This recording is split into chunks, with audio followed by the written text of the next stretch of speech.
tienen que ver con tus hábitos alimenticios, con tu estilo de vida, con la edad, etcétera. Acuérdate que hasta hace poco el cáncer se relacionaba a gente mayor, arriba de 50 años, y eso tenía un racional científico, ¿no? O sea, el Ujú. racional era de que a medida que tú te vas haciendo mayor, tu sistema inmune se va deprimiendo. El sistema inmune es el sistema que nos protege, Así es, de ¿verdad? Ante defensa. las Así adversidades, es, de las entonces, defensas. pero hoy con tanto cambio de estilos de vida estamos viendo cánceres en muy jóvenes. Alexis, ¿qué son esos cambios en los estilos de vida de los cuales estamos hablando que están provocando, y esto es científicamente probado, Sí. Alexis, que están provocando el aumento de casos de cáncer? Sí, acuérdate que el problema ha venido, en redes sociales ya he visto algunas publicaciones que en los años 70 cómo éramos, el biotipo por ejemplo, del salvadoreño. El cuerpo, ¿cómo era el cuerpo del salvadoreño en los 70s? Delgado, si la obesidad no era algo prevalente. Entonces, a partir de la industrialización de la comida, ¿me entiendes? La comida rápida, bueno, Los las múltiples, aditivos, los preservantes. procesados, etcétera. Entonces, todo esto ha venido a aumentar y a cambiar. Por ejemplo, acuérdate que la pirámide alimenticia nos decían que la base eran los carbohidratos, ¿verdad? O sea, que tenía que ser. Ahora ya ha habido un cambio, una inversión de la pirámide alimenticia porque ya se vio realmente que el exceso de carbohidratos nos ha llevado a la obesidad. ¿Y cuáles son los carbohidratos? Carbohidratos, harinas blancas, pan blanco, pan dulce. Wow, acuérdate que como salvadoreños tenemos la costumbre del pancito con café por las tardes, las pupusas hipercalóricas, que Yo hablaba con alguien el otro día y le decía, mira, es que las pupusas era una comida de fin de semana.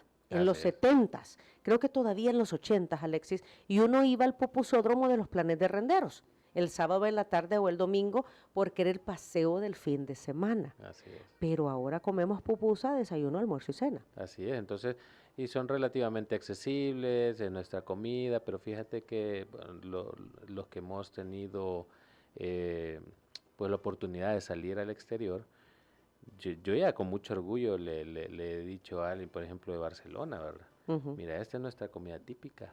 ¿Y cuál fue la reacción? No fue, qué rico, no. De veras, eso tan hipercalórico. O sea, para ellos, o sea, Ujú.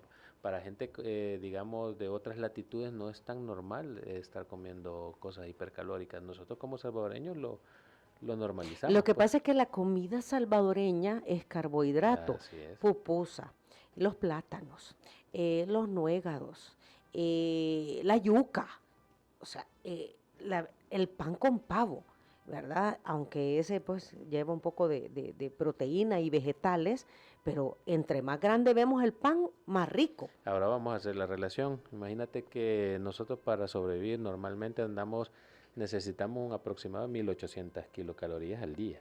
Más 1800. o menos entre 1600 En un cuerpo 1800. En un cuerpo normal, en una actividad normal, sí, normal. eso es. Ujú. Pero muchas veces solo en el desayuno ya las consumimos. ¿Sí? Ujú. O por ejemplo, una pupusa, ¿cuántas kilocalorías tendrá? Entre 500, 600, si no es que más. Y comemos Y 3. comemos 3. Ya estuvo, ahí nos Vale, echamos ya todo el estuvo. menú del día. Ajá. Luego vuelve el snack de la mañana, que a veces son galletas, ¿verdad? No, Ujú. no es que va a ser fruta o va a ser algo. Y luego viene el almuerzo, que normalmente comemos por horas. O sea, yo lo he notado tanto eso. Las 12 ya, la hora de comer.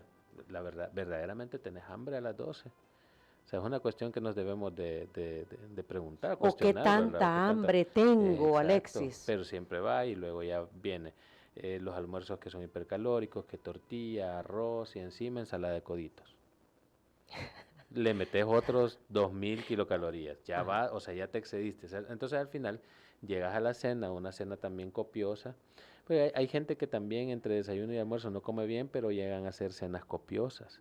Sí, a ver, pero tiene también que ver con el estilo de vida, Alexis, porque pasás corriendo desde que te levantás, desayunás lo que podés, almorzás lo que podés porque estás trabajando y muchos tenemos esa mala costumbre que andamos dando vuelta y andamos comiendo.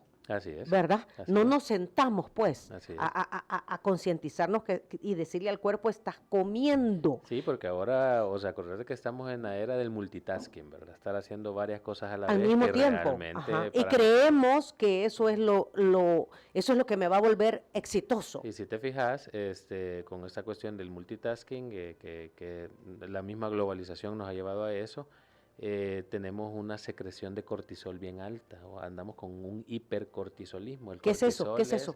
El cortisol es la hormona que nos mantiene alertas. Por ejemplo, es la hormona que se secreta por la mañana para despertarnos.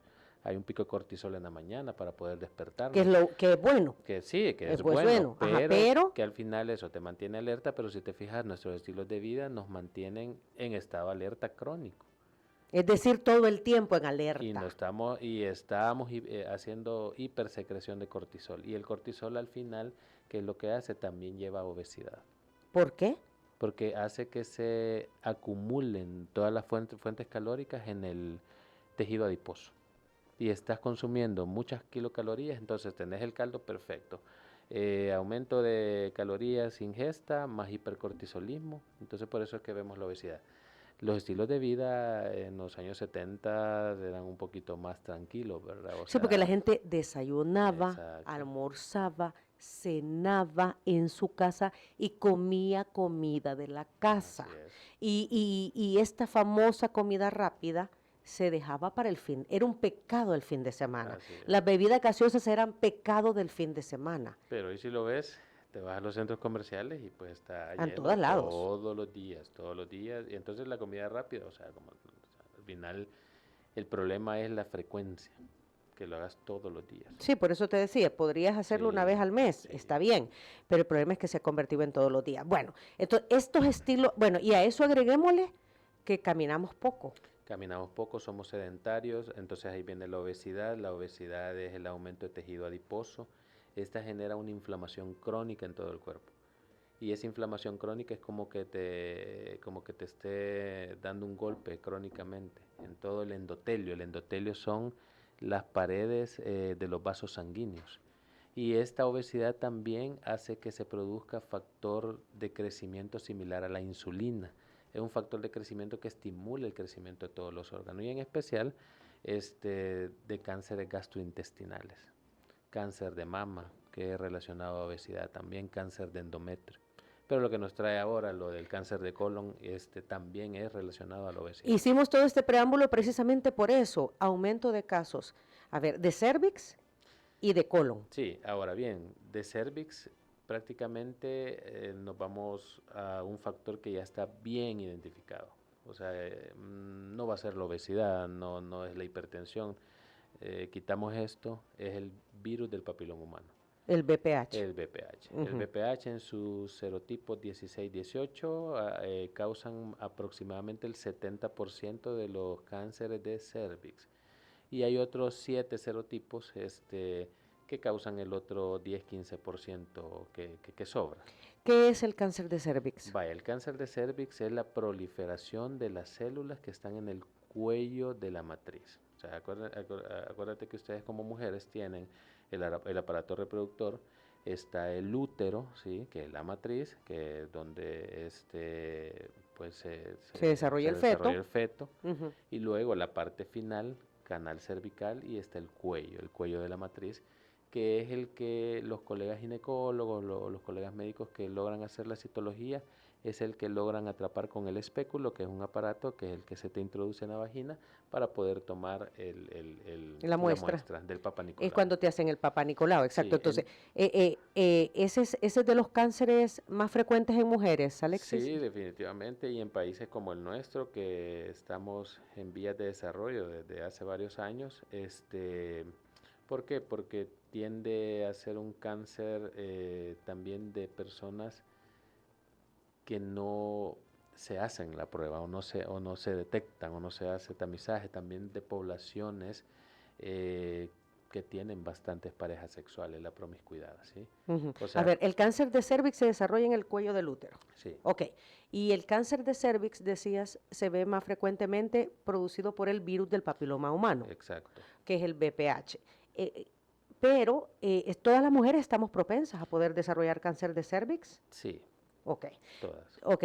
El virus del papiloma humano se da por múltiples parejas sexuales. ¿Es más frecuente por eso o qué lo Eso produce? lo aumenta, o sea, por ejemplo, si él debe ser una Ujú. pareja, pero sin embargo tiene contacto con otra pareja, prácticamente está teniendo contacto con la otra pareja, que la otra pareja tuvo contacto con otras parejas, entonces ves cómo esto Va proliferando. va proliferando. Entonces al final no sabes quién es portador de estos serotipos carcinógenos, ¿verdad? Entonces, a medida que aumentan las parejas sexuales, obviamente el riesgo aumenta.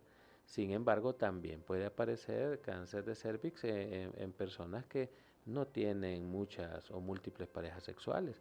Puede ser que, digamos, en tu adolescencia o en tu adultez joven te hayas infectado uno de estos serotipos y prácticamente y sea Y entre la siempre por misma, transmisión sí, sexual. sí es por transmisión sexual, Ajá. por transmisión El sexual, cáncer de cervix mata.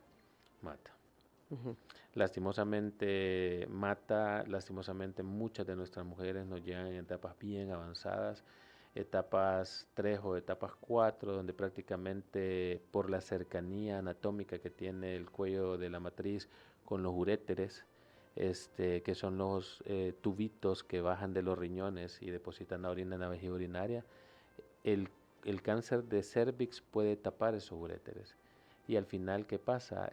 Nos llegan mujeres pálidas, con creatininas elevadas, que lo primero que tú tienes que pensar es un cáncer de cervix porque allá abajo está tapado, en el área pélvica. Ujú. Y vas a ver, le haces un ultrasonido de los riñones y los riñones están prácticamente destruidos. Ok, Alexis, tú decías que uno de los problemas con el cáncer de cervix es que las mujeres, hasta que se sienten mal, hasta que están mal, llegan, consultan y no tenemos, por tabús, por un montón de situaciones, no tenemos esa costumbre de, una vez iniciadas mis relaciones sexuales, yo tengo que ir al médico Así es. y tengo que hacerme la prueba del cáncer al menos una vez al año, entiendo yo. Fíjate que el tamizaje realmente puede iniciar más o menos a los 20, 21 años. Obviamente, si en ese caso la mujer ya tuvo relaciones sexuales, y eso tiene un racional científico. El, el momento en el que la persona se puede infectar de VPH, y si es uno de estos serotipos que son carcinógenos, te puede generar de 5 a 10 años el cáncer. Entonces, el Papa Nicolau se puede realizar a partir de los 20, 21 años, incluso y ponerse en control cuando la mujer ya inicie sus relaciones sexuales. Luego puede ser cada 2 o 3 años, ¿sí? Ya, si en alguna prueba especial te detectaron un serotipo de los 16 o 18, que son los más carcinógenos, si el Papa Nicolau ya viene cada año, porque hay que estar en una vigilancia más intensa. ¿Qué son los serotipos, Alexis? Todos los virus o bacterias forman parte de una gran familia. En este caso, el virus del papiloma humano forma parte de una familia de 200 serotipos, es decir, 200 tipos diferentes que están en la familia de virus de papiloma humano. Ujú. Sin embargo, los carcinógenos O los son que provocan cáncer. los que provocan Ah. cáncer, 16, 18 y 7 más que los cubren las vacunas, que vamos a hablar un poco también de la vacunación. Afortunadamente ahora, y está dentro del esquema, Así es, entiendo, ¿verdad, así es, Alexis? Esta vacuna del virus del papiloma humano. así es. ¿Cuándo se debe de poner? ¿Cuál es la logística establecida para la Sí, vacuna? bueno, como ya se empezó, obviamente, el factor de riesgo más grande para el cáncer de cervix es el VPH, eh, ya se iniciaron las políticas de salud pública y se inician con las vacunaciones.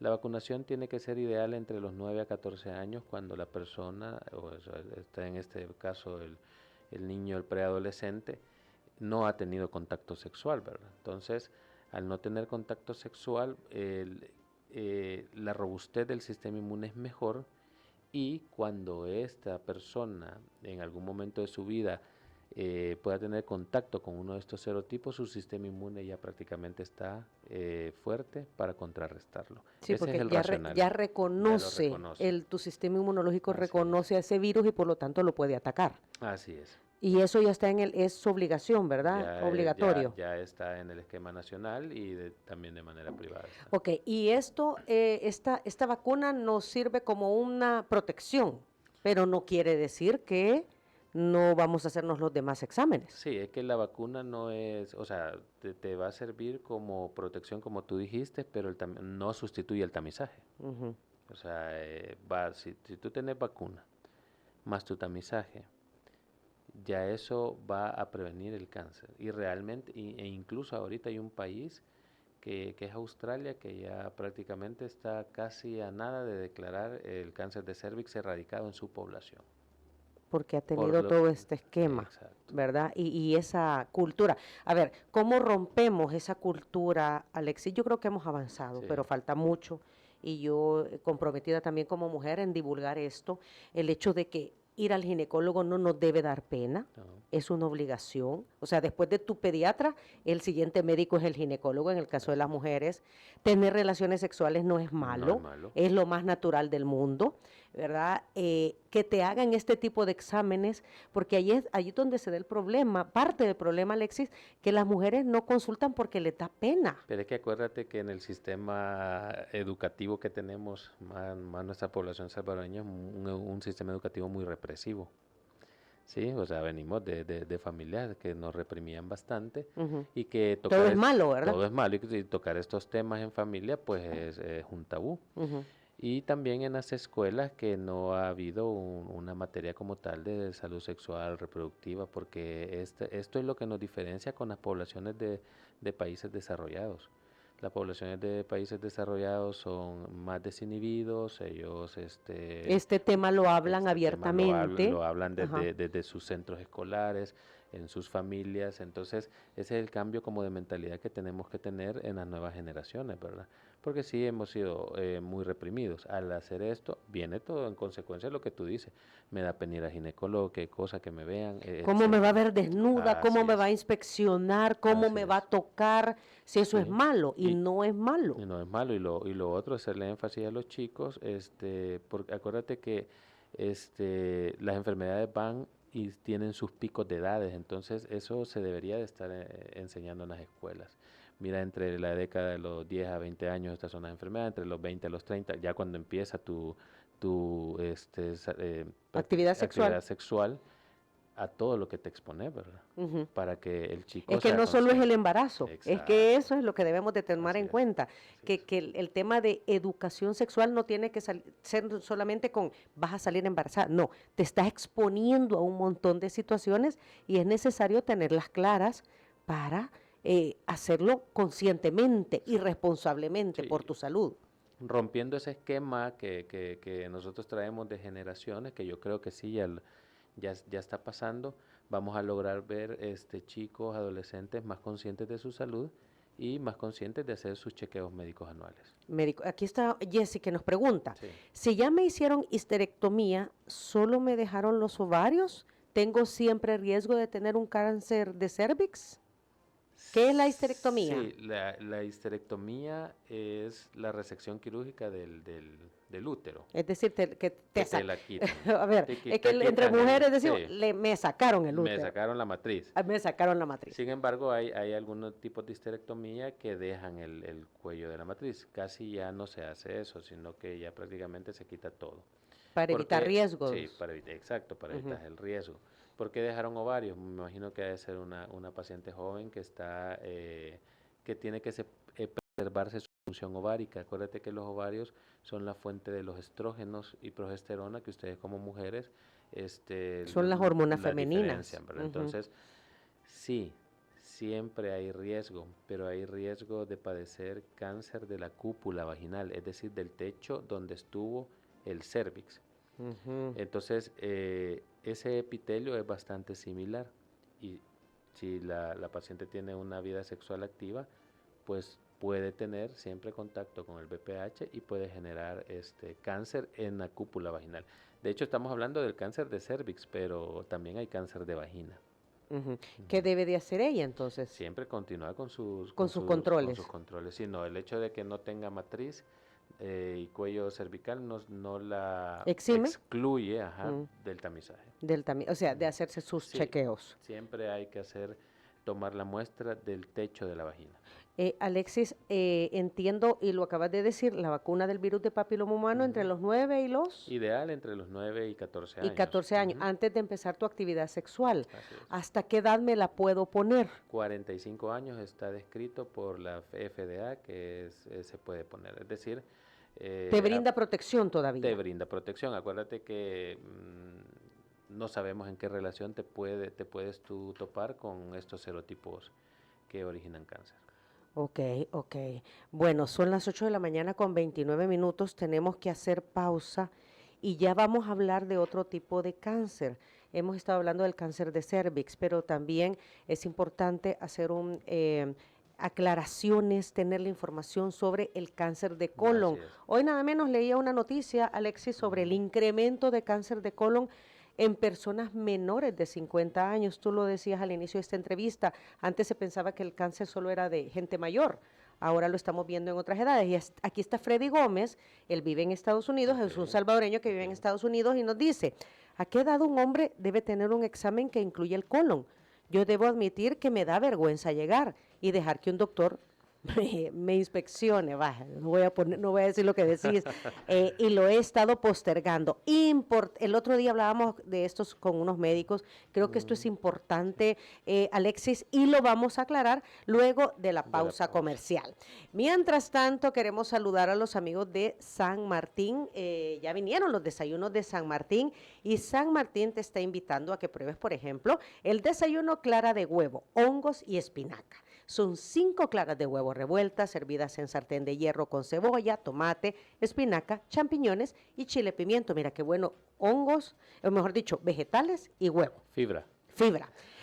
Todo salteado en aceite de oliva extra virgen, queso panela y aguacate, acompañado de frijoles y plátanos. Busca este nuevo desayuno en todas las sucursales de San Martín.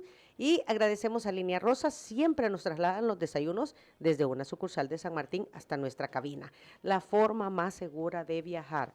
Línea Rosa son taxis conducidos por mujeres para transportar mujeres. 6200-4491, nuestro número de WhatsApp. Y también nuestra aplicación Línea Rosa App. Regresamos en breve conversando con el oncólogo clínico, el doctor Jonathan Alexis Pérez.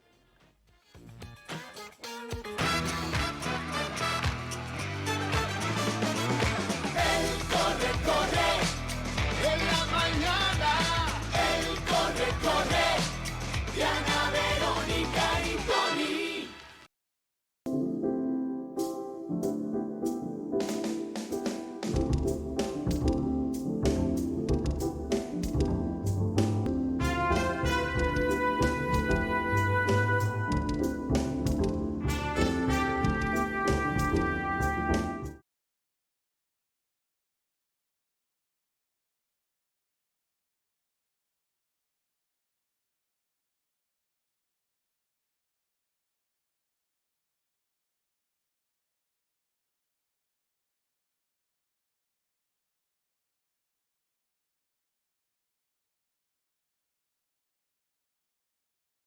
¿Verdad? Otro tabú, porque hay que hacer exámenes para detectar a tiempo un cáncer de colon. Definamos qué es el cáncer de colon. Vaya, mira, el cáncer de colon, como todo cáncer, una proliferación de células. Sin embargo, esta proliferación de células llega a ser un tumor y puede estar localizado en cualquier parte del colon. ¿Qué es el colon? Prácticamente ya va siendo la parte final del sistema digestivo.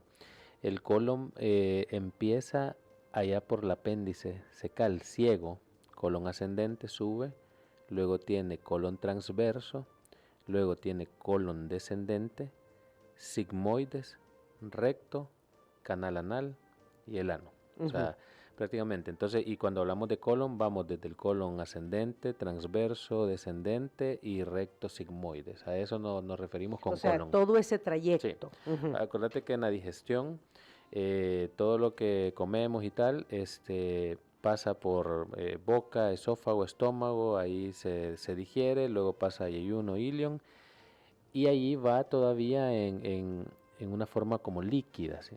Ujú. Entonces ahí va para que se pueda absorber. Luego llega el colon ascendente y empieza este líquido a absorber lo más que se puede todavía el agua que lleva y empieza a formarse la pasta. Prácticamente el colon ascendente, el transverso, ya en el transverso empieza la pasta, al final del transverso en el descendente ya como la materia fecal, y por eso el cuadro clínico va a ser bien diferente, depende de dónde esté. Por ejemplo, un cáncer de colon derecho o de colon ascendente suele demostrarse como personas con anemia, pérdida de peso. Pero acuérdate que ahí todavía el líquido intestinal todavía está en esa fase líquida. Ujú. Sin embargo, cuando nosotros vamos y pasamos el transverso, el colon descendente, que ya es prácticamente materia pastosa, si tenemos un cáncer de colon descendente, sigmoides o recto, va a obstruir y la materia, la pasta, ya no puede pasar. Ya no Entonces sale. ya no Ujú. sale y esto te puede dar un cuadro obstructivo de mucho dolor abdominal. Entonces va a depender de dónde está localizado y más abajo, a nivel del recto, prácticamente estar tapado. Fíjate que el cuadro clínico que te dice el cáncer de recto es que el diámetro de las heces disminuye y el paciente te llega diciendo, fíjese doctor que estoy haciendo en tiras. ¿Por qué? Ujú. Porque el tumor ha estrechado, entonces las heces salen prácticamente en tiras. Ya. Ya ese es Porque no hay porque no hay espacio. espacio. Muy Ujú. bien, entonces va a depender de dónde esté ubicado el tumor. ¿Por qué se produce el cáncer de colon? Fíjate que el cáncer de colon es un cáncer bastante prevenible y te lo voy a explicar. El cáncer de colon se puede producir por todas las alteraciones que pasan en la célula y va a depender de mucho de los hábitos alimenticios de cada quien, del paciente. Obviamente obesidad, sedentarismo, tabaquismo y comida ultraprocesada. Fíjate que el cáncer de colon, la mayoría empieza en pólipos. ¿Qué son los pólipos? Son pequeñas como verrugas que aparecen en la pared del colon. Y estos pólipos, como vienen producto de inflamación crónica, estos pólipos pueden ser de alto riesgo, pólipo arriba de 1 centímetro, y en ese pólipo puede empezar un cáncer de colon. Ahora bien, para que un pólipo se pueda degenerar a cáncer de colon, aproximadamente pueden pasar 10, 15 y hasta 20 años. Por eso es que se relacionaba el cáncer de colon arriba de 50 años. Ujú. Se puede empezar a gestar, entonces si le quitamos los 50 años menos 20, ¿a qué A edad los más? A 30. los 30. Ujú. Y ahora entonces aquí viene el racional. ¿Por qué ahora estamos viendo cáncer de colon en tan jóvenes? Porque los hábitos alimenticios Comienzan empiezan mal desde desde chiquitos. chiquito. Entonces si vos le sumás de 10 años que ya empieza que la comida rápida, que etcétera, Que la gaseosa, que los y si postres. esto se desarrolla en 10, 15, 20 años, ponerle 10 más 20 años, Ujú. queda 30. 30. Entonces estamos viendo más cáncer de colon abajo de 50 años. Em, los hábitos alimenticios tienen mucho que ver. ¿Cómo prevengo? A ver, todos estamos expuestos a esta situación. ¿Cómo lo prevengo? Ya dijiste tú, un tema es la alimentación, Sí. ¿verdad? Sacar o disminuir considerablemente los alimentos ultraprocesados. Pero qué protocolos de exámenes debo de cumplir? Así como las mujeres Sí. vamos teniendo protocolos de exámenes para detectar a tiempo o evitar en el tema del cáncer de colon, ¿cuál es ese protocolo que debemos seguir? Bueno, primero analizarte realmente cuáles son los hábitos alimenticios y si tú sos una persona que consumís mucha comida rápida, consumís mucha comida hipercalórica. Entonces, primero eso, ya ese es un factor de riesgo. A partir de eso, tú tenés que buscar a tu médico de cabecera, médico internista, médico general, tu médico de cabecera.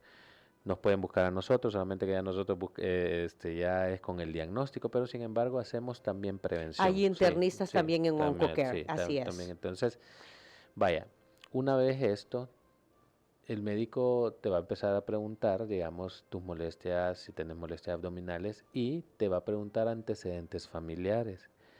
Si en tu familia, por ejemplo, ya hay 2 generaciones afectadas por cáncer de colon, esa es una red flag. Esto puede ser incluso genético, ¿sí? Ujú. Es una Nosotros, alerta. una alerta, una alerta. Entonces, si ya papá, abuelo o algún otro hermano ya tiene cáncer de colon o en la familia, por ejemplo, hay cáncer de ovario, endometrio, entonces uno empieza a decir, esto podrá ser un síndrome de Lynch, que es un síndrome genético que te predispone a cáncer de colon en menos de 50 años. Entonces, los antecedentes familiares, perfecto, pero si no tenés antecedentes familiares, O no lo sé. no lo sabemos, porque Ujú. también hay eso. Luego viene la batería de exámenes, un hemograma, una química y una sangre oculta en heces. Si la sangre oculta en heces da positivo, inmediatamente pasamos al estudio de la colonoscopía, ¿sí? La colonoscopía es un estudio endoscópico donde lo hacen los colegas gastroenterólogos, los colegas coloproctólogos y evalúan prácticamente el colon en su interior. Es decir, es un tubo que va con una cámara en el extremo distal, eso lo hacen por pseudoanalgesia, o sea, no vas a estar que despierto, sino que estás sedado, y empiezan a ver prácticamente todo el colon. Y empiezan ahí a diagnosticarse si hay pólipos. Hay otra enfermedad, hay otro síndrome genético que se llama poliposis adenomatosa familiar, que son muchos pólipos en todo el colon, Y eso puede estar allí sin que nos demos cuenta. sin que te des Ajá. cuenta. Y no tener ningún síntoma, Así además. es. Y hay otras enfermedades como colitis ulcerativa, etcétera. Todo eso se puede detectar por medio de una colonoscopía. Ok, entonces hay que preguntar a nuestro médico internista, ¿verdad? Y con el tema del colon hay una prueba como esta que acabas de mencionar y también hay una prueba en sangre, que dicen hay que hacer esa prueba como una primera diagnóstico. Sí, pero yo recomiendo la sangre oculta en heces. O sea, Ujú. si la sangre oculta en heces está positivo, pasamos prácticamente a la búsqueda. ¿Por qué? ¿Qué está ocasionando sangre oculta en heces?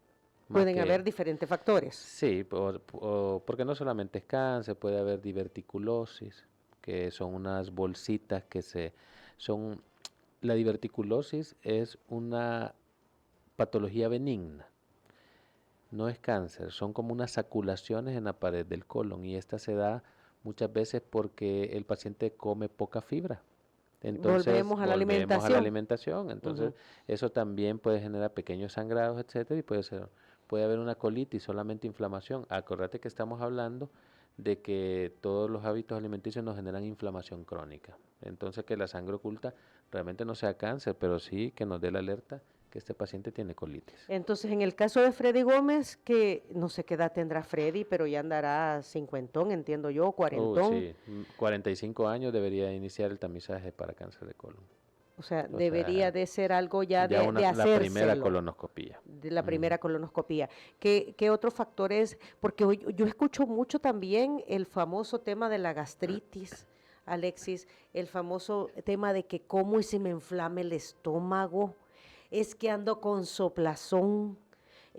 Tú lo escuchás seguido y antes lo escuchamos en la gente mayor, 60 años para adelante. Hoy no, lo escuchamos en jóvenes. Sí, Es que me duele el cuello, aquí, el la cuello, boca del la boca estómago. del Ujú. estómago, ¿verdad?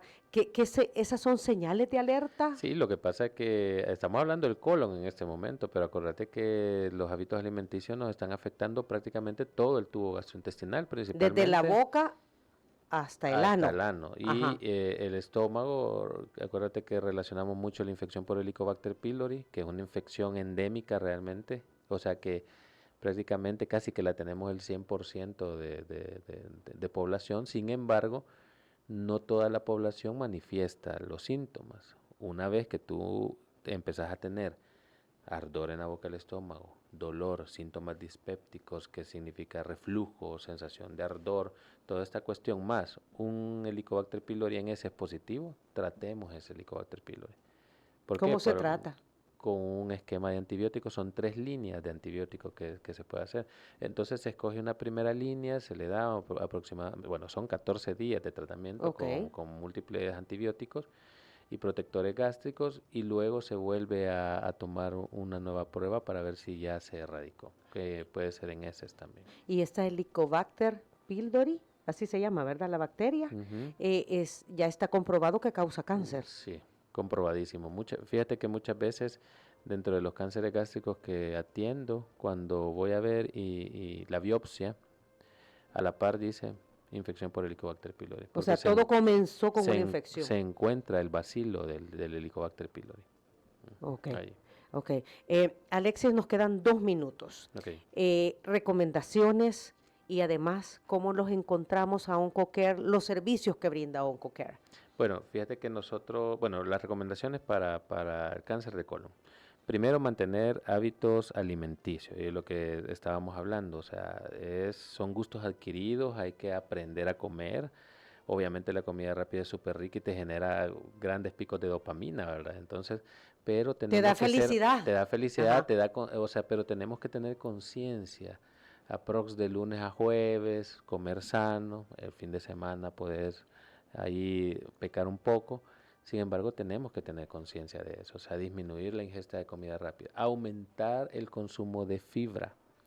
La fibra está presente en las frutas, manzana, papaya, ensaladas, nueces, por ejemplo, Verduras. verduras. Cuando tú aumentas el consumo de fibra, le das más, hay más pasta fecal. Y esto aumenta también el tránsito intestinal, moverte, correr. Si te fijas, si tú, por ejemplo, tienes el hábito de salir a correr o a salir a caminar por las mañanas, a lo mejor después de caminar te van a ir a dar ganas de De ir al baño. ¿Por Ujú. qué? Porque el Te lo movimiento activa. te activa el peristaltismo, el movimiento intestinal. Entonces, no recomendamos tampoco la ingesta de carnes rojas súper, por ejemplo, asadas todos los días, lo más 1 o 2 veces a la semana. Lo Lo más. No porque debería ser menos. Exacto. El tema de los embutidos ya está comprobado. Embutidos, sí, y esto tiene un racional científico, vuelvo y repito, todo estos ultraprocesados más sedentarismo, el intestino se vuelve haragán. Entonces, estas nitrosaminas, por ejemplo, de la carne asada, etcétera, están en más contacto con la pared del colon. Si tú no caminas, si tú tenés obesidad, cuesta que salga eso. O sea, permanece más tiempo ahí. Permanece Y ahí más es, tiempo. ahí es donde te infecta, por decir Exacto, algo. sí, Ajá. entonces está inflamando crónicamente. Entonces, todo esto tiene que ver con hábitos alimenticios. ¿Al alcohol? El alcohol te genera inflamación crónica también, desde la boca hasta el ano. Entonces, al tener inflamación crónica, pues te puede degenerar en un cáncer de colon. Ok. Así que, bueno, no, nosotros estamos ahí a la orden, ¿verdad? En la clínica. Fíjate que nosotros nacimos realmente solamente como un centro de infusión de quimioterapia en tal, pero es que el cáncer no lo podés ver, digamos, de manera solitaria. Vemos los casos y vemos la necesidad de los pacientes, entonces OncoCare ha crecido en especialidades. No solamente estoy yo como oncólogo clínico, hay radiooncólogo, cirujano oncólogo, etcétera, y hay médico internista, entonces todos respirando la oncología para el adecuado manejo del cáncer y también aportando nuestro granito de arena en la prevención. ¿Por qué? Porque nosotros al sentarnos con los pacientes explicamos obviamente el cáncer, pero también se hace una labor con los familiares. Y si detectamos conductas de riesgo, pues se hace también todo Y esto. no necesita usted tener cáncer también para llegar a Exacto. OncoCare porque hay médicos internistas. Hay médico en general donde también que le puede dar una evaluación. una evaluación Ujú. general y comenzar como un esquema de cuidado. Así es. Los encuentra en las redes sociales como OncoCare El Salvador. Aquí también está Carlos Cliver. Saludos, excelente invitado. Saludos al doctor Alexis. Gracias. Esperamos que esta entrevista, Alexis, al final del día haya sido muy educativa y de que nos concientice, ¿verdad?, sobre el cuidado de nuestro cuerpo para evitar o disminuir la posibilidad de tener un cáncer. Sí, yo creo que estos espacios son sumamente importantes porque tienen una buena audiencia, Diana y Tony. Gracias. Entonces, y esta audiencia también va educando, se va educando y va educando también a sus hijos, es lo importante. Bueno, conozca sobre la situación del cáncer de cervix, el cáncer de colon, a través de las declaraciones que nos ha dado el doctor Jonathan Alexis Pérez, oncólogo clínico, a través de nuestro canal de YouTube, pero también ponga atención a lo siguiente. Muchas gracias por acompañarnos en nuestra entrevista. Para volver a escucharla e incluso verla, visita nuestro canal de YouTube Diana, Verónica y Tony. Búscala como La Entrevista. También puedes encontrarla en Spotify como Diana, Verónica y Tony. Te invitamos a seguirnos, regálanos siempre un me gusta, compártela con tus amigos y activa las notificaciones.